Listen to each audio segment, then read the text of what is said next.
अम्बा,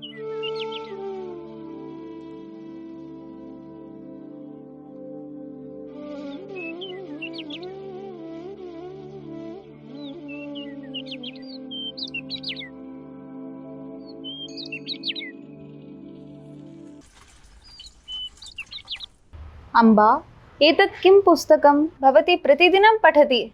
कः विशेषः? अतीव विशेषम् अनुभूयते। अयं सम्पूर्णयोगदर्शनं पुस्तकमस्ति।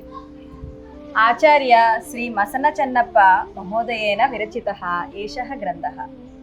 महर्षिः पतञ्जलिवर्यस्य योगसूत्राणाम् आधाररूपेण गृहीत्वा वेदानुसारेण मसन चन्नप्प महोदय अनुभवात्मकरूपेण व्याख्यायितानि सन्ति।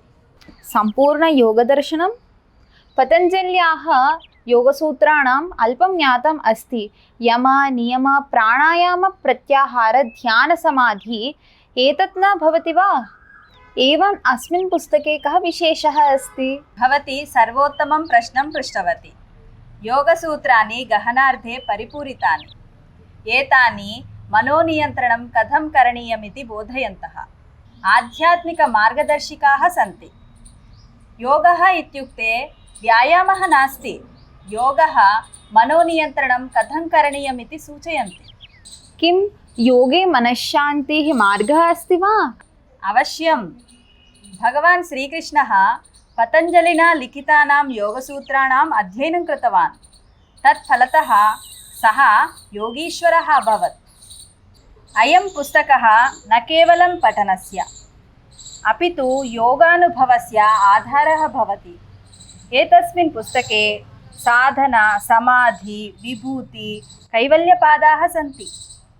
अहम् अपि योगसाधनं कर्तुम् इच्छामि माता।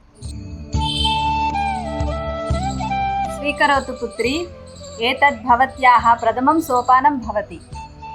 आवां प्रतिदिनं मिलित्वा एतत् पुस्तकं पठावः। अस्तु माता। एतत् मम जीवनं परिवर्तयति इति भासते। भवतु वत्से। योगः व्यायामः नास्ति।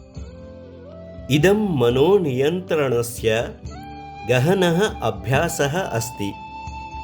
महर्षि पतञ्जलिवर्यस्य योगसूत्राणां कृते आचार्य श्री मसन चेन्नप्प वर्यस्य सम्पूर्णयोगस्य तत्त्वज्ञानं सार्थकशब्दसङ्ग्रहः अस्ति।